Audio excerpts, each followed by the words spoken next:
All right, students. Good afternoon. Welcome to lesson 8.4, or at least the practice for 8.4. This won't really be the notes. We'll just sort of go through some practice problems. In case you missed that day of school, or in case you lost your notes or whatever, this should help you out.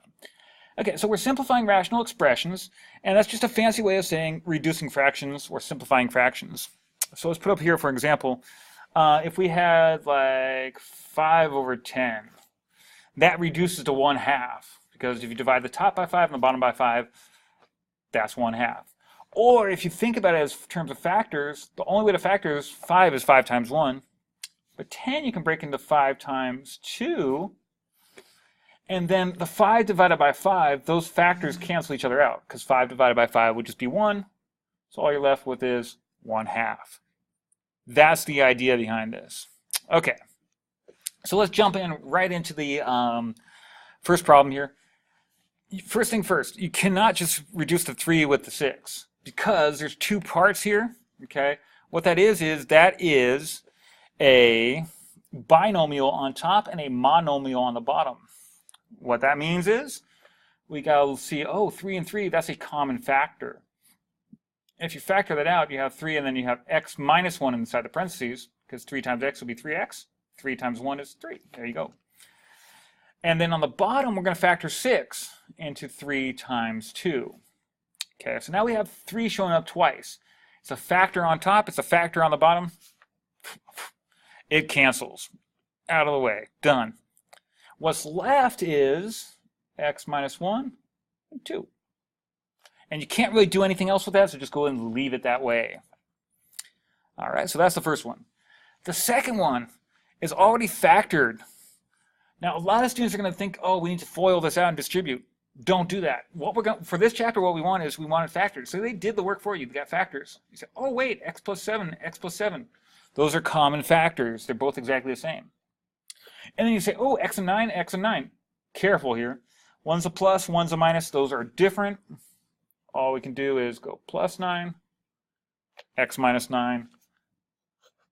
That's all you can do. All right, that's it.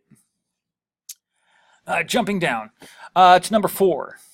What the heck is going on here now? Okay, really all it is this isn't factored. So if you don't know factoring, you need to go back and either watch the video I have in the Chapter 8 locker on factoring, or go on YouTube and find some other videos on factoring. Go all over the internet. There's tons and tons and tons of tutorials. You find a bad one, skip it, find a better one. All right.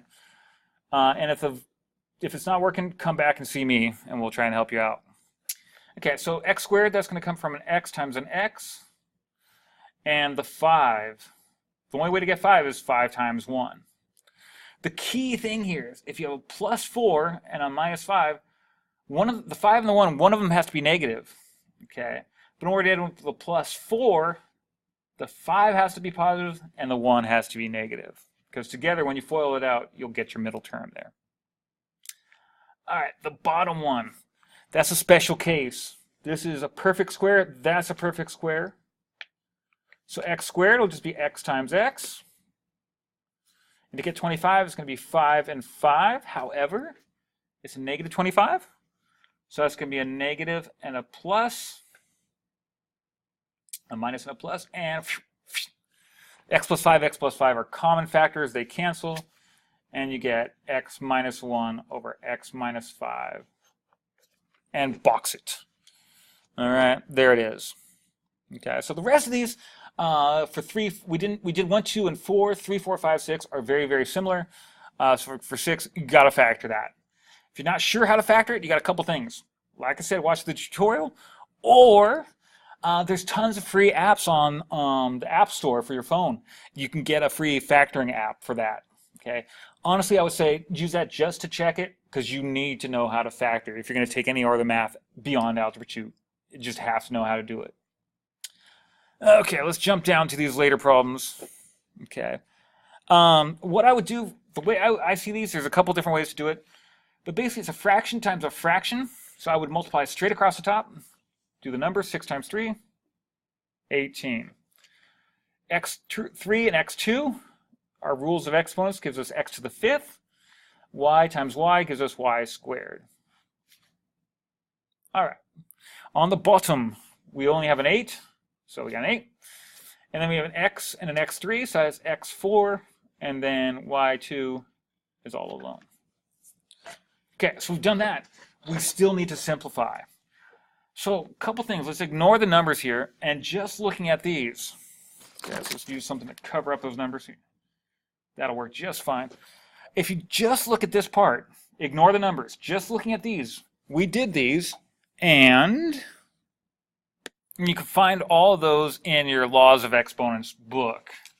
So the rules we're going to use here is, if you have an a and a b, if you have a fraction, the exponents subtract each other. Same base, the exponents subtract.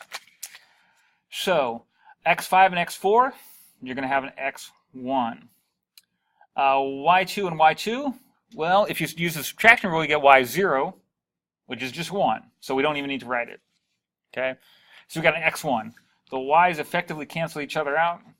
And what's going on here is 4 of these x's cancel with 4 of those, but you're still left with 1x. So that's x to the 1. Now, what about that number? Now we'll take care of this. 18 and 8.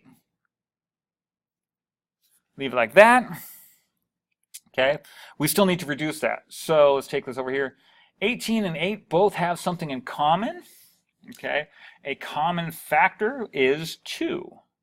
So 18 is 2 times 9. And we still have the x. And 8 is 2 times 4. And then 2 cancels with the 2. And all that's left is 9x over 4. That's it. That's all you can do. You cannot reduce 9 and 4 because they have no common factors. X has nowhere else to go. That's that. All right. So the other problems are very similar. This one's same idea, but you have to factor. It's a little bit bigger factoring. It's just like what we did up top. Okay.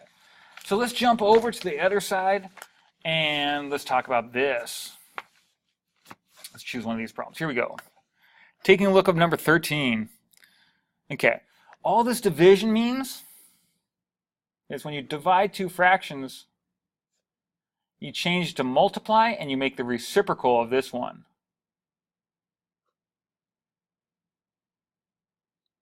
Okay? So what I did is this one became a reciprocal. So I draw a little loop to remind me, oh yeah, we flipped it upside down. And the division became multiplication. That's the rule for dividing fractions. All right? So now we still need to simplify this, but I'll leave that to you. Multiply across the top, multiply across the bottom. Reduce the x's, reduce the y's, and there you go. All right, thanks for watching. Bring questions to class.